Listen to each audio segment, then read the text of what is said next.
Late us start with the mitosis process. कल मैंने आप लोगों को लिटिल बिट इंट्रोडक्शन दी थी माइटोसिस की, तो आज उसी को नेक्स्ट जो है कंटिन्यू करते हैं। सो माइटोसिस क्या है? This is a process of cell division. Cell division मतलब एक सेल जो है वो डिवाइड होके जब दो सेल्स में डिवाइड होता है, उस प्रोसेस को सेल डिवीजन बोल देते हैं। तो ऑर्गेनिज्म टू ऑर्गेनिज्म जो सेल डिवीजन है वो वेरी करती रहती है। किसी में एक सेल से दो सेल बनेंगे, किसी में ज़्यादा भी बन सकते हैं। सो इट डिपेंड्स अपॉन कि कैसी डिवीजन हो रही है। So mitosis is a kind of division जिसमें क्या होता है, जो एक सेल मैंने बोला कि फर्दर डिवाइड होके दो सेल्स में डिवाइड होता है, जो मेन सेल है इसको हम लोग पेरेंट सेल बोल देते हैं, और जो डिवाइड होके बने हैं उनको हम लोग क्या बोल देते हैं, इन दोनों को क्या बोल देंगे, डॉटर सेल्स। पेरेंट सेल और डॉटर सेल्स क्लियर हैं? Yes ma'am. सो ये पेरेंट सेल हो गया और ये दोनों क्या हो गए, डॉटर सेल्स हो गए, जिनको मैंने रेड मार्क किया है, they are the daughter cells and this green one is the parent cell. So जब माइटोसिस होती है तो एक पेरेंट सेल हमेशा दो डॉटर सेल्स में डिवाइड होता है। सिंगल पेरेंट से उनके फर्दर दो जो है ऑफस्प्रिंग बनते हैं। ऑफस्प्रिंग मतलब उनके बच्चे बनते हैं। सो माइटोसिस क्या है, इसको हम लोग somatic cell division, somatic cell division बोल देते हैं, या फिर इसको हम लोग इक्वेशनल सेल डिवीजन भी बोल देते हैं। इक्वेशनल का क्या मतलब है, इक्वल। क्या होता है कि जब एक पेरेंट सेल जो है वो इस ढंग से डिवाइड होता है दो डॉटर सेल्स में, ताकि जो पेरेंट्स का कंटेंट है वो डॉटर सेल्स में सिमिलर रहे। फर्स्ट ऑफ ऑल क्या होगा, जितना पेरेंट का साइज है उतना ही साइज दोनों डॉटर सेल्स का भी होगा। सपोज के ये पेरेंट सेल जो है इसका डायामीटर 3 सेंटीमीटर है, तो दोनों डॉटर सेल्स का डायामीटर भी कितना कितना रहेगा, 3 सेंटीमीटर रहेगा। तो इसके अलावा पेरेंट सेल के अंदर जो मटेरियल है सेम मटेरियल ही इन डॉटर सेल्स के अंदर ही भी रहेगा। क्या होता है, पेरेंट सेल के अंदर जितना भी मटेरियल है उसके कॉपीज बन जाते हैं, दो कॉपीज बन जाते हैं। एक कॉपी एक डॉटर सेल में एंटर कर जाती है, दूसरी कॉपी दूसरे डॉटर सेल में एंटर कर जाती है। इसमें मैंने कल आप लोगों को क्रोमोजोम की एग्जांपल दी थी कि सपोज पेरेंट सेल में 23 पेयर है क्रोमोजोम के, तो दोनों डॉटर सेल्स में भी कितने कितने पेयर्स रहेंगे, 23 पेयर्स रहेंगे पेरेंट सॉरी क्रोमोजोम्स के। Clear? Yes ma'am. Okay, so this was the definition of the mitosis. So mitosis को सोमैटिक सेल डिवीजन और इक्वेशनल सेल डिवीजन भी बोल दिया जाता है। माइटोसिस के ड्यूरिंग एक पेरेंट सेल जो है दो डॉटर सेल्स में डिवाइड हो जाता है, और जो डिवीजन होती है वो इक्वेशनल होती है। पेरेंट सेल और डॉटर सेल्स जो है qualitatively as well as quantitatively similar होते हैं। सो माइटोसिस जो अक्कर होती है, mitosis can happen in both the somatic cells and germ cells. So somatic cells क्या होते हैं, बॉडी सेल्स, जो कि हमारे बॉडी पार्ट्स बनाने में हेल्प करती है। और जर्म सेल्स को क्या बोल देते हो आप लोग, सेक्स सेल्स बोल सकते हो, जो कि सेक्सुअल रिप्रोडक्शन में इन्वॉल्व होते हैं।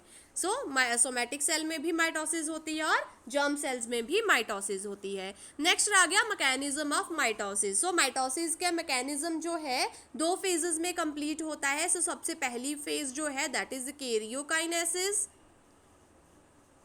कैरियोकाइनेसिस मैंने आप लोग को कल बताया था, न्यूक्लियर डिवीजन। सो कैरियोकाइनेसिस को आप लोग न्यूक्लियर डिवीजन भी बोल सकते हो। Second one is the cytokinesis,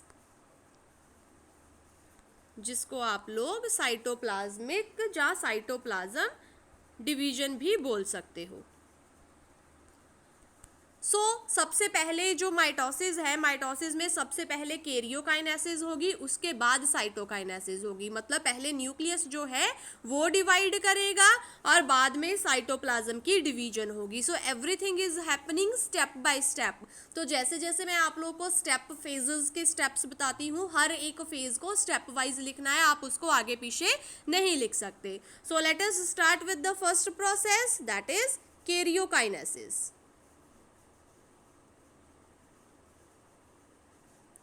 कल मैंने आप लोगों को बताया था कि कैरियोकाइनेसिस की फर्दर 4 फेजेस होती हैं। सबसे पहली फेज जो है उसको प्रोफेज बोल देते हैं। प्रोफेज सबसे लंबी फेज होती है। इसके फर्दर जो है 3 इसकी सब टाइप्स हैं, early prophase, mid prophase and let prophase. उसके बाद नेक्स्ट जो फेज स्टार्ट होती है that is the metaphase. Metaphase के बाद एनाफेज एंड लास्ट में टीलोफेज। तो टीलोफेज के साथ हमारी जो कैरियोकाइनेसिस का प्रोसेस है वो फिनिश हो जाता है। तो कैरियोकाइनेसिस कहाँ से स्टार्ट हो रही है? प्रोफेज से स्टार्ट हो रही है और एंड हो रही है टीलोफेज में जाके। सबसे पहले हम लोग प्रोफेज की बात करते हैं, जिसकी फर्दर जो है 3 स्टेजेस होती हैं, early prophase, mid prophase and let prophase. मैं आप लोगों को पहले लिटिल बिट इनके बारे में एक्सप्लेन कर देती हूँ, फिर मैं इनके स्ट्रक्चर्स जो है ड्रॉ करूँगी और बाद में आप लोगों को स्ट्रक्चर्स दिखाऊंगी भी। So let us start with our first phase that is prophase. So prophase मैंने आपको बताया सबसे लंबी ड्यूरेशन का जो ये फेज होती है हमारे कैरियोकाइनेसिस की, जिसके अंडर सबसे पहली फेज कौन सी आएगी? अर्ली प्रोफेज आएगी। सो अर्ली प्रोफेज में क्या होता है? नॉर्मली क्या होगा, ये हमारा सेल है, सेल के अंदर न्यूक्लियस प्रेजेंट है, न्यूक्लियर में ऐसे क्रोमेटिन थ्रेड जो है वो प्रेजेंट रहते हैं। I will use some different colour to explain it. Okay, so green colour के क्या है? क्रोमोसोमल थ्रेड्स हैं। और यहाँ पे क्या प्रेजेंट रहता है? हमारा सेंट्रियोल रहता है। 2 सेंट्रियोल्स रहेंगे जिनको सेंट्रोस्फीयर ने कवर किया होगा, जिनको कंबाइनली आप लोग सेंट्रोजोम बोल देते हो। तो जब सेल की डिवीजन होती है, उन्हीं स्टार्ट होती है और अर्ली प्रोफेज होती है, तो अर्ली प्रोफेज में क्या होता है, जो ये न्यूक्लियर स्फीयर है वो डिसअपियर हो जाता है और जो ये क्रोमेटिन थ्रेड्स हैं जो ग्रीन कलर के मैंने आप लोग को यहाँ पे इंडिकेट किए, वो क्या होना स्टार्ट हो जाते हैं? वो कंडेंस होना स्टार्ट हो जाते हैं। इसे सिंगल थ्रेड की बजाय वो प्रॉपर जो है क्रोमोसोम की फॉर्म में चेंज हो जाते हैं। तो I will draw the next structure to explain this thing. So suppose कि ये मेरा सेल है, तो पहले क्या होगा, जो सेल की न्यूक्लियर मेम्ब्रेन है वो डिसअपियर होना स्टार्ट हो जाती है। सो मैंने ऐसे फ्रेगमेंट्स में इसको ड्रॉ कर दिया क्योंकि इसकी डिसअपियरेंस स्टार्ट हो गई और इसके बीच में जो क्रोमोसोम्स हैं वो अपने आप को ऐसे अरेंज कर लेंगे। और दूसरी तरफ जो मेरे ये सेंट्रोजोम में सेंट्रियोल्स प्रेजेंट थे, ये सेंट्रियोल्स एक दूसरे से दूर जाना स्टार्ट कर देंगे, ऑपोजिट पोल्स में जाना स्टार्ट कर देंगे। तो इन सेंट्रियोल्स में से क्या होता है, माइक्रोटब्यूल्स बाहर निकलती हैं। इन माइक्रोटब्यूल्स को हम लोग क्या बोल देते हैं? एस्ट्रल रेज बोल देते हैं। सॉरी, वो लाइन बाहर चली गई, एक्चुअली वो सेल के अंदर ही रहनी है। ऐसे स्टार लाइक स्ट्रक्चर बन जाता है। मैं बाहर भी ड्रॉ कर देती हूँ। सपोज कि ये सेंट्रियोल है, इस सेंट्रियोल से ऐसे बाहर की तरफ माइक्रोटब्यूल्स निकलना स्टार्ट कर देती हैं। तो दूसरा सेंट्रियोल जो है इससे धीरे धीरे धीरे धीरे ऐसे दूर चला जाता है, ठीक है। और एक टाइम ऐसा आता है कि दोनों एक दूसरे के ऑपोजिट हो जाते हैं। अगर एक अपर साइड पे हुआ, दूसरा लोअर साइड पे चला जाएगा। अगर एक लेफ्ट साइड पे हुआ, दूसरा राइट साइड पे चला जाएगा। तो दोनों सेंट्रियोल्स क्या हो गए? एक दूसरे से दूर चले गए। और इनके बीच में से जो ये माइक्रोटब्यूल्स निकल रही हैं वो एस्ट्रल रेज जैसी निकलती हैं। इस टाइम पे हम लोग इस स्ट्रक्चर को क्या बोल देते हैं? एस्टर्स बोल देते हैं, एस्टर्स, ठीक है। तो जो हमारा अर्ली प्रोफेज है, अर्ली प्रोफेज के ड्यूरिंग क्या होगा? इन एस्टर्स की फॉर्मेशन होगी और जो हमारा क्रोमेटिन है उसकी कंडेंसेशन स्टार्ट हो जाएगी, वो कंडेंस होने लगेगा। पहले जैसे ये मैंने आप लोग को बताया कि ये थ्रेड के जैसे उलझा हुआ है, वो क्या था? वो कंडेंस नहीं था, दैट वाज लाइक वो फ्रीली प्रेजेंट थे, लेकिन कंडेंसेशन के ड्यूरिंग वो ऐसे हो जाएंगे। Okay, so this was the prophase. Early prophase में मैंने आपको क्या बताया? एस्टर फॉर्मेशन होगी। एस्टर्स मैंने आप लोग को समझा दिए कि ये क्या है? सेंट्रोमियर है जिसके अंदर 2 सेंट्रियोल्स प्रेजेंट है और उसके अराउंड सेंट्रोस्फीयर है। तो एस्टर फॉर्मेशन के ड्यूरिंग क्या होगा?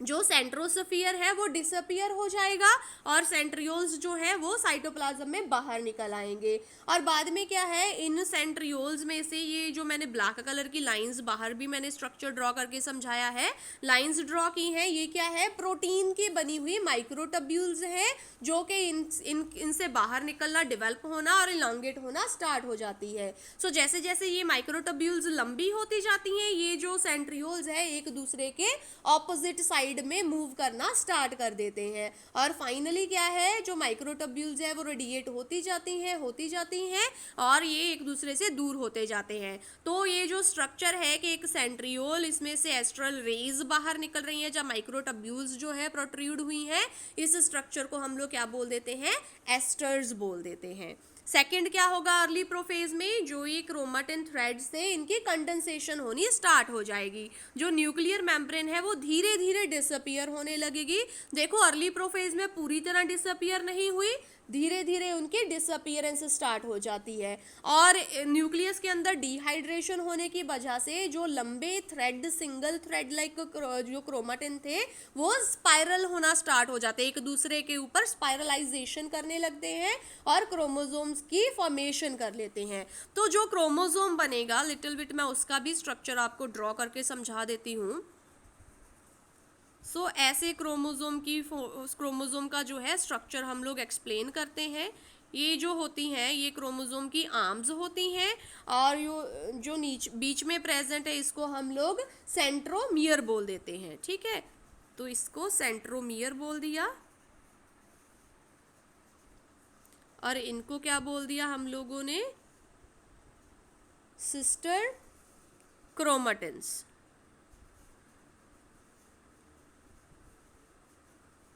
सिस्टर क्रोमेटिन्स इसलिए बोला क्योंकि जो क्रोमेटिन्स आपस में मैच कर रहे हैं, only they will combine to each other and they will form a structure of chromosome. So ये क्रोमोसोम का स्ट्रक्चर आप लोग को समझ में आया? Yes ma'am. ये जो लाइंस हैं, ये लाइंस क्या हैं, सिस्टर क्रोमेटिन्स हैं, या इनको क्रोमेटिन बोल सकते हो सिंपली। और बीच में जो एक मिड में पोर्शन है, एक्चुअली बैंड लाइक एक ये स्ट्रक्चर होता है जिसको हम लोग सेंट्रोमियर बोल देते हैं। तो नेक्स्ट में भी आप लोगों ने बायोलॉजी में कहीं ना कहीं इसके बारे में पढ़ा होगा, क्रोमोसोम्स के बारे में। अगर नहीं हुआ तो नेक्स्ट सेमेस्टर्स में आप लोग को इसकी डीप जो है एक्सप्लेनेशन आ जाएगी। सो अर्ली प्रोफेज कंप्लीट, इसके दो ही स्टेप्स थे, एस्टर की फॉर्मेशन होना और इन क्रोमेटिन थ्रेड्स की कंडेंसेशन होना। नेक्स्ट जो प्रोफेज की जो स्टेज आ गई, that is the mid prophase. So mid prophase में अब क्या होगा, जो ये क्रोमोसोम्स की कंडेंसेशन हो रही है, या क्रोमेटिन थ्रेड्स की कंडेंसेशन हो रही है, ये और भी ज़्यादा बढ़ती जाएगी। क्रोमोसोम्स जो है उनका साइज छोटा होता जाएगा और जो एस्टर्स है वो फर्दर एक दूसरे से दूर जाना स्टार्ट कर देंगे ताकि उनके विचकार जो है माइक्रोटब्यूल्स हैं उनकी फॉर्मेशन हो जाए और न्यूक्लियर मेम्ब्रेन जो है और न्यूक्लियोलस जो है उनकी डिसअपियरिंग स्टार्ट हो जाएगी। So I will draw the structure to explain mid prophase. So this is my cell. मैंने जैसे आप लोग को बताया कि न्यूक्लियर मेम्ब्रेन और न्यूक्लियोलस डिसअपियर होना स्टार्ट हो जाएगा, क्रोमोसोम्स जो है उनकी फर्दर कंडेंसेशन होती जाएगी, वो और भी कंडेंस होते जाएंगे क्योंकि डिहाइड्रेशन कंटिन्यूड रहेगी, ठीक है, ऐसे होना स्टार्ट हो जाता है। और उधर जो मेरे सेंट्रियोल्स थे, सेंट्रियोल्स क्या होंगे, एक दूसरे से और भी दूर चले जाएंगे। सो जब ये दूर मूव हो रहे हैं तब इनके विचकार ऐसे माइक्रोटब्यूल्स जो हैं इनके विचकार कनेक्शन कर लेंगी। याद रखना इन माइक्रोटब्यूल्स का जो है कनेक्शन बहुत ज़्यादा ज़रूरी है क्योंकि जो क्रोमोसोम्स है बाद में इन माइक्रोटब्यूल्स के ऊपर जाके अरेंज होंगे, तो मैं वो आप लोग को नेक्स्ट स्टेजेस में एक्सप्लेन करूँगी, ठीक है। ऐसे जो मैंने ये डॉटेड लाइंस जो हैं बीचकार सेंट्रियोल्स के शो की हैं, ये क्या है, माइक्रोटब्यूल्स। सो क्या हो रहा है मिड प्रोफेज में, इन माइक्रोटब्यूल्स की इलांगेशन हो रही है और जो दोनों सेंट्रियोल्स हैं वो एक दूसरे से दूर जा रहे हैं ऑपोजिट पोल की तरफ, अपर पोल और लोअर पोल की तरफ। और उसके साथ ही जो न्यूक्लियर मेम्ब्रेन है ये डिसअपियर हो जा रही है और इसके विचकार जो न्यूक्लियोलस होता है वो भी डिसअपियर होना स्टार्ट हो जाता है। So this was about the mid prophase. उसके बाद नेक्स्ट जो है हमारी जो थर्ड इसकी प्रोफेज की स्टेज आ गई, that is the late prophase. So late prophase में अब क्या होगा, इसमें सिर्फ न्यूक्लियर मेम्ब्रेन ही डिसअपियर नहीं होगी, साथ में कुछ एक जो सेल की ऑर्गेनेलीज हैं वो भी डिसअपियर होंगी, जैसे कि गोल्जाई बॉडी हो गया, एंडोप्लाज्मिक रेटिकुलम हो गया, ये क्या है कंप्लीटली डिसअपियर हो जाएंगी लेट प्रोफेज के अंदर। और क्रोमोसोम्स जो है उनकी और भी ज़्यादा कंडेंसेशन बढ़ जाएगी, और जो सेंट्रियोल्स थे वो बिल्कुल एक दूसरे के ऑपोजिटली मूव कर जाएंगे, और जो क्रोमोसोम्स होंगे वो क्या करेंगे, वो सेंटर एरिया को छोड़ के साइड्स में मूव करना स्टार्ट कर देंगे। और वहीं पे जो मैंने आप लोग को बताया था कि जो दो सेंट्रियोल्स एक दूसरे से दूर जा रहे हैं उनके विचकार माइक्रोटब्यूल्स की फॉर्मेशन हो रही है, उन माइक्रोटब्यूल्स की फॉर्मेशन कंप्लीट हो जाएगी और उस टाइम पे हम लोग उनको क्या बोल देंगे, स्पिंडल्स बोल देंगे। सो दोनों एस्टर्स जो हैं एक दूसरे के ऑपोजिट पोल में चले गए और उनके विचकार जो माइक्रोटब्यूल्स थे उन्होंने स्पिंडल्स की फॉर्मेशन कर दी। So again I will draw the structure to explain this. So suppose this is a cell, sorry,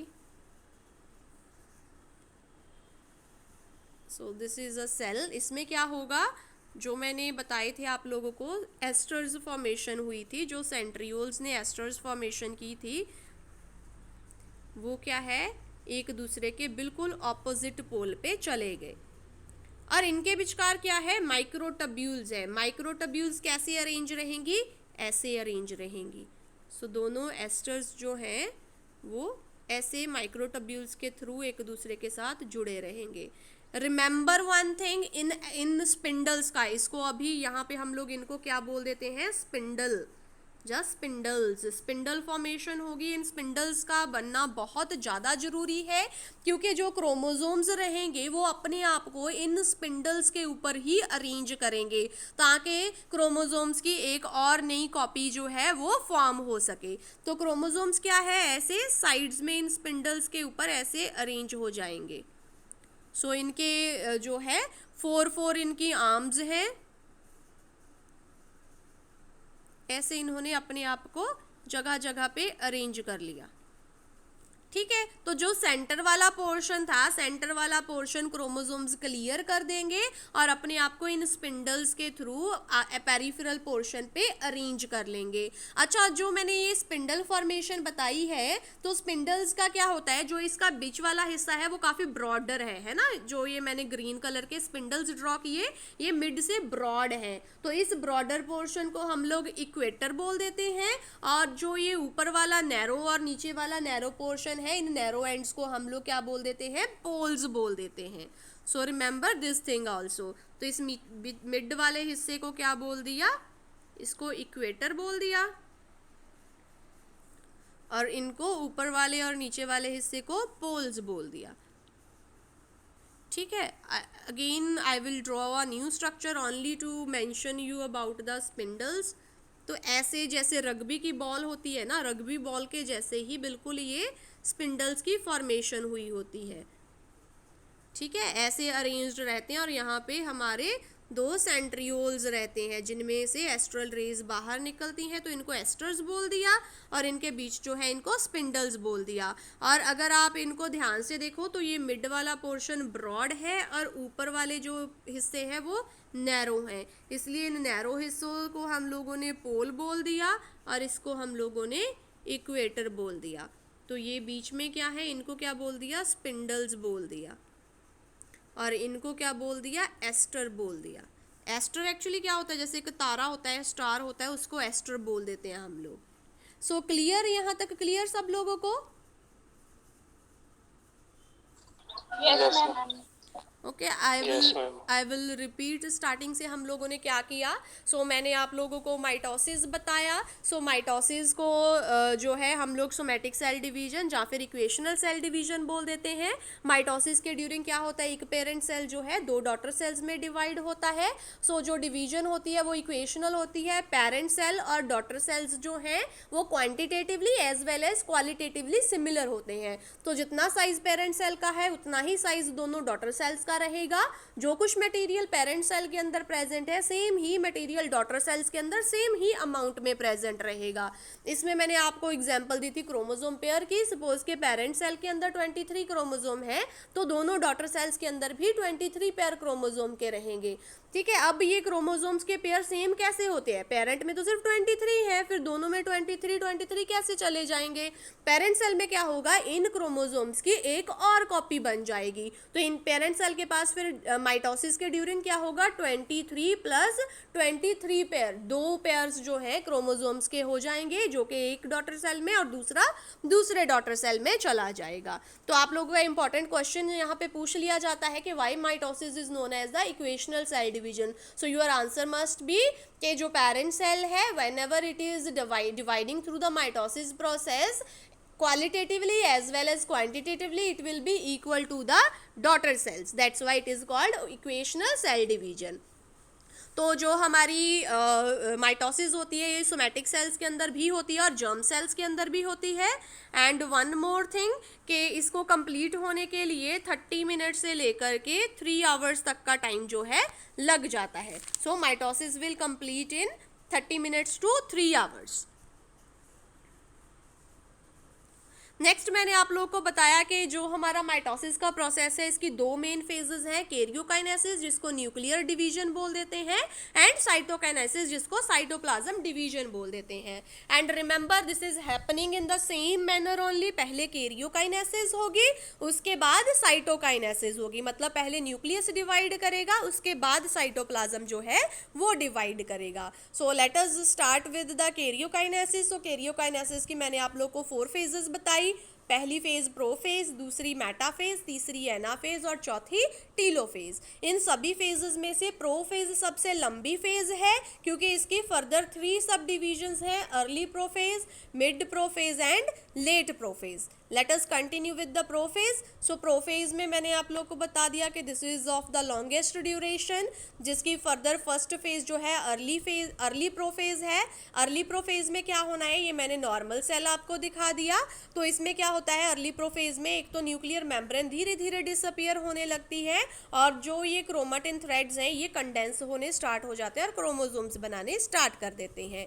second thing क्या हो रही है, एस्टर्स की फॉर्मेशन हो रही है। एस्टर्स कैसे बनेंगे, जो ये सेंट्रोमियर है सो इसका जो सेंट्रियोल्स हैं और इसके अराउंड सेंट्रोस्फियर है, सेंट्रोस्फियर डिसअपियर हो जाएगा और जो सेंट्रियोल्स हैं वो बाहर निकल आएंगे। फिर इन सेंट्रियोल्स में से माइक्रोटब्यूल्स जो हैं वो बाहर निकलेंगी।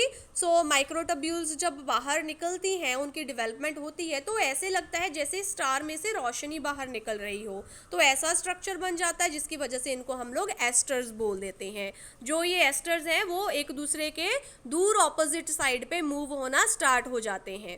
ओके, सो जो क्रोमोसोम है उसका स्ट्रक्चर लिटिल बिट मैंने आपको बताया कि ऐसे 4 आर्म्स होती हैं, एक बीच में बैंड प्रेजेंट होता है जिसको सेंट्रोमियर बोल देते हैं और इसकी जो आर्म्स हैं उनको सिस्टर क्रोमेटिन्स बोल देते हैं हम लोग। इसके बाद नेक्स्ट फेज जो है अर्ली प्रोफेज के बाद नेक्स्ट फेज जो है वो मिड प्रोफेज की है। सो मिड प्रोफेज में कुछ नहीं होगा, सेम ही है कि न्यूक्लियर मेम्ब्रेन और न्यूक्लियोलस जो है डिसअपियर होना स्टार्ट हो जाता है। जो क्रोमोसोम्स हैं वो और भी ज़्यादा कंडेंस होने लगते हैं, जो एस्टर्स हैं वो ज़्यादा ऑपोजिट पोल में मूव करने लगते हैं और माइक्रोटब्यूल्स की एलोंगेशन होनी स्टार्ट हो जाती है। सो मेन यही हैपन हो रहा है मिड प्रोफेज के अंदर। उसके बाद नेक्स्ट जो फेज है that is the late prophase. So late prophase में क्या होगा, जो न्यूक्लियर मेम्ब्रेन और न्यूक्लियोलस है वो पूरी तरह डिसअपियर हो गया। यहाँ पे देखो मैंने किसी तरह का भी न्यूक्लियस जो है वो ड्रॉ नहीं किया, जितना भी न्यूक्लियर मटेरियल था वो साइटोप्लाज्म में ही चला जाएगा।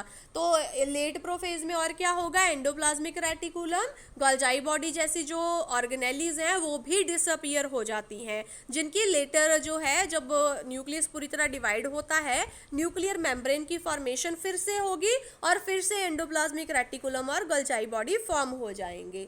सो फर्दर इसमें लेट प्रोफेज में क्या हो रहा है, कंडेंसेशन और भी ज़्यादा बढ़ जाती है क्रोमोसोम्स की, वो छोटे हो जाते हैं और जो माइक्रोटब्यूल्स थे, जो एस्टर्स हैं, टोटली ऑपोजिट डायरेक्शन में चले गए और माइक्रोटब्यूल्स ने स्पिंडल्स की फॉर्मेशन कर दी। तो जो क्रोमोसोम्स है, क्रोमोसोम्स क्या करते हैं, सेंटर वाले पोर्शन को छोड़ के इन स्पिंडल्स के ऊपर अपने आप को अरेंज कर लेते हैं। हैं। तो इन स्पिंडल्स का लिटिल बिट मैंने स्ट्रक्चर आप लोग को समझाया है कि ऐसे स्पिंडल फॉर्मेशन होगी। जो ये ब्लू कलर के हैं दैट आर द एस्टर्स, जो सेंट्रियोल्स में से माइक्रोट्यूब्यूल्स बाहर निकल रहे हैं, और मिड वाला पोर्शन जो कि पूरे साइटोप्लाज्म या पूरे सेल की लेंथ में अरेंज हो गया, इनको स्पिंडल्स बोल देते हैं। तो स्पिंडल्स जो है मिड से चौड़े होते हैं और साइड से नैरो होते हैं। तो जो ब्रॉडर पोर्शन है इसको इक्वेटर बोल देते हैं, और जो नैरो पोर्शन है इनको हम लोग क्या बोल देते हैं, पोल्स बोल देते हैं। तो दो पोल्स हो गए मेरे स्पिंडल्स के और एक इक्वेटर हो गया।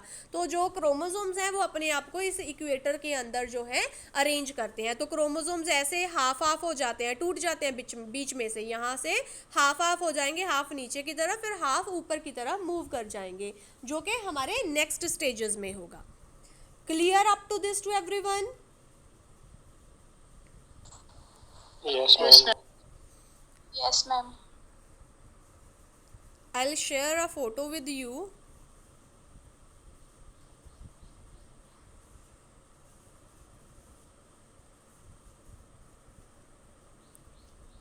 Yeah, so this is the prophase. So ऐसा हो रहा है prophase के during. This is the prophase, जो क्रोमोसोम्स है वो बाहर निकल आए, ठीक है। This is not a very good one. मैं आप लोगों को एक और पिक्चर दिखाती हूँ।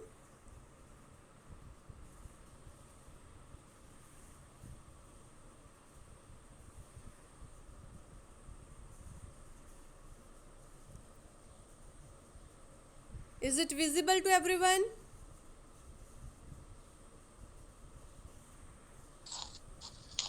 Yes, ma'am. Yes, ma'am.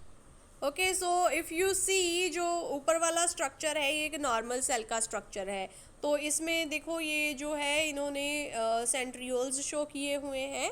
सो न्यूक्लियस शो किया हुआ है, उसमें chromatin threads, nuclear envelop show किया हुआ है। तो ये जो है मेरी अर्ली प्रोफेज की स्टेज है। सो देखो आप लोग को डिफरेंस दिखाई दे रहा है। जो एस्टर्स थे देखो दोनों एक दूसरे के ऑपोजिट मूव कर गए, और जो क्रोमेटिन थ्रेड्स थे वो देखो कैसे क्रोमोसोम्स की फॉर्म में कन्वर्ट हो गए, और न्यूक्लियर मेम्ब्रेन अगर ध्यान से देखो तो वो डिसअपियर होना स्टार्ट हो गई। ओके, तो जो हमारी नेक्स्ट स्टेज आ जाएगी मेटाफेज। सो मेटाफेज के ड्यूरिंग क्या होगा, जो ये क्रोमोसोम्स है अपने आप को इक्वेटर के ऊपर जो है अरेंज कर लेंगे।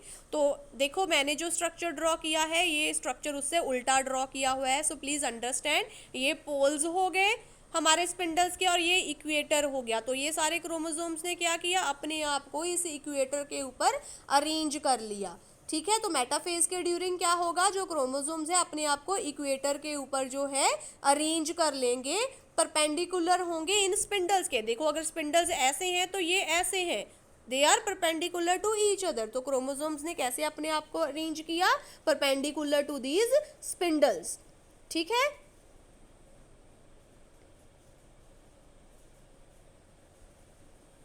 बच्चों clear? Yes, ma'am. Okay, so next phase जो आ जाएगी that will be the anaphase. Anaphase में क्या होगा, देखो अगर आप ध्यान से देखो ये ऑरेंज कलर का क्रोमोसोम है, ये बीच में से ब्रेक हो जाएगा। ऐसे ऑरेंज कलर के क्रोमोसोम की दोनों जो आर्म्स हैं वो एक दूसरे से सेपरेट हो गई। तो जब ये सेपरेशन होगी तो सेपरेशन के ड्यूरिंग क्या होगा, जो इनका सेंट्रोमियर है, ये ब्लैक कलर का डॉट है जो मैंने सेंट्रोमियर आप लोग को बताया था ना क्रोमोसोम का स्ट्रक्चर ड्रॉ करके, कि ऐसे क्रोमोसोम का स्ट्रक्चर है, बीच में ये सेंट्रोमियर है। तो ये सेंट्रोमियर से क्या होगा, दोनों हाफ हाफ हो जाएंगे, ऐसे हाफ सेंट्रोमियर एक साइड पे रह जाएगा, हाफ सेंट्रोमियर दूसरी साइड पे रह जाएगा। सो if you will see carefully, orange colour देखो दो पार्ट्स में डिवाइड हुआ, उसके बाद पर्पल दो में डिवाइड हुआ, फिर रेड दो में डिवाइड हुआ, फिर ब्लू दो में डिवाइड हुआ। तो एनाफेज के ड्यूरिंग क्या होगा, ये डिवाइड हो जाएंगे। जो क्रोमोसोम्स कंडेंस हुए थे, जुड़े हुए थे, वो आपस में से अलग हो गए। तब इनकी मूवमेंट जो है आधे एक पोल की तरफ मूव करेंगे, आधे दूसरे पोल की तरफ मूव करेंगे। सो इनकी मूवमेंट कैसे होती है, जो ये सेंट्रोमियर था it will face towards the poles and arms will face towards the equator. देखो आर्म्स दोनों क्रोमोसोम की एक दूसरे की तरफ फेस कर रही हैं, इक्वेटर की तरफ, और जो इनके सेंट्रोमियर्स हैं वो किस तरफ मूव कर रहे हैं, मुंह किया उन्होंने पोल की तरफ अपना मुंह किया हुआ है। सो जो मेटाफेज है, मेटाफेज को कंप्लीट होने के लिए 2 to 10 मिनट्स लगते हैं, एनाफेज को कंप्लीट होने के लिए 2 to 3 मिनट्स जो है लगते हैं। तो दोनों जो सिस्टर क्रोमेटिन्स हैं वो एक दूसरे से सेपरेट होगी और दोनों के पास अपना अपना सेंट्रोमियर रहेगा। सो डॉटर क्रोमोसोम्स बन गए, इनको हम लोग क्या बोल देते हैं, डॉटर क्रोमोसोम्स। ठीक है, so these are the daughter chromosomes जो एक दूसरे से अलग हो गए। अब पता चला 2 कॉपीज बन गई, एक कॉपी ये हो गई क्रोमोसोम्स की, दूसरी कॉपी ये हो गई। ठीक है, Yes, ma'am. सो अगर आप इसको और भी ध्यान से देखो तो जो हमारे क्रोमोसोम्स हैं ये अलग अलग शेप में मूव करते हैं, वी शेप में, एल शेप में, जे शेप में। तो इनका जो स्ट्रक्चर है, अगर आप ये पर्पल वाले को देखो, सेकंड वन को, ये एल शेप है ना, ये जो ब्लू वाले जे शेप लग रहे हैं और जो ऑरेंज वाले हैं वो वी शेप लग रहे हैं। तो ऐसे इनकी शेप्स होंगी। तो इनकी जो इनकी जो आर्म्स हैं वो मिड इक्वेटर की तरफ मूव करेंगी और जो सेंट्रोमियर है वो आगे की तरफ मूव करेगा। अब क्या हुआ, अब दोनों जो ये क्रोमोसोम्स की कॉपीज हैं, सिस्टर क्रोमोसोम्स, ये ऑपोजिट पोल्स की तरफ मूव करना स्टार्ट कर देंगे और साथ ही साथ जो ये बीच में स्पिंडल्स थे वो डिसअपियर होने लगेंगे। अगर आप देखो इसको ध्यान से देखो तो ये देखो, ये ऑरेंज के विचकार स्पिंडल नहीं है, यहाँ पे ऑरेंज के विचकार स्पिंडल था लेकिन इनके विचकार से हटना स्टार्ट हो गया है। पर्पल के विचकार नहीं है, रेड और ब्लू के विचकार भी नहीं है। तो ये स्पिंडल क्या है, डिसअपियर होना स्टार्ट हो जाते हैं, डिसॉल्व हो जाते हैं उसके अंदर। और टीलोफेज के ड्यूरिंग क्या होता है, ये क्रोमोसोम्स देखो क्रोमेटिन्स की फॉर्म में कन्वर्ट हो गए और इनके अराउंड नया जो है एक न्यूक्लियर मेम्ब्रेन बन जाती है। और साथ ही जो भी ऑर्गेनेलिज डिसअपियर हुई थी, एंडोप्लाज्मिक रेटिकुलम, गोल्जाई बॉडी, उनकी फॉर्मेशन भी साथ साथ में होनी स्टार्ट हो जाती है। और ड्यूरिंग साइटोकाइनेसिस फिर ये देखो सेल फुरो मतलब क्या है, अंदर की तरफ सेल इन्वेजिनेट हो गया, सेल फुरो फॉर्मेशन हो गई। सो एनिमल सेल के केस में क्या होता है, मिड बॉडी फॉर्म होगी। जो ये बीच में लाइंस हैं this is called mid body, इसको हम लोग क्या बोल देते हैं, मिड बॉडी बोल देते हैं। सो मिड बॉडी फॉर्मेशन हो गई। और अगर आप ध्यान से देखो तो नीचे जा करके फिर क्या हुआ, यहाँ पे क्या हो गया, 2 डॉटर सेल्स में ये कन्वर्ट हो गया। तो जब साइटोकाइनेसिस होगी, साइटोप्लाज्म डिवाइड होगा, साथ ही साथ न्यूक्लियस के अंदर भी कुछ होगा। जो डिहाइड्रेशन की वजह से इनकी कंडेंसेशन हुई थी ये डीकंडेंस हो जाएंगे, हाइड्रेशन होके वापस ये क्रोमेटिन थ्रेड्स की फॉर्म में कन्वर्ट हो जाएंगे। तो देखो फिर से ये जो डॉटर सेल्स 2 बने ये इस पेरेंट सेल के साथ मैच कर रहे हैं। ठीक है, Yes. Is it clear, mitosis सब लोगों को क्लियर हुई या नहीं? Yes, ma'am. Okay, today I will share notes with you people. तो आप लोग क्या करना है, आप लोगों ने इसकी रीडिंग लेनी है माइटोसिस की। टुमारो मैं आप लोगों को लिटिल बिट डिस्क्राइब कर दूंगी। अगर आप लोगों को कहीं पे कोई भी डाउट्स रहेंगे तो please note it down and tomorrow you can ask me. अगर अभी कुछ रिपीटिशन चाहते हो you can tell me now, I will repeat it now also. Yes, anyone? No. Okay, No.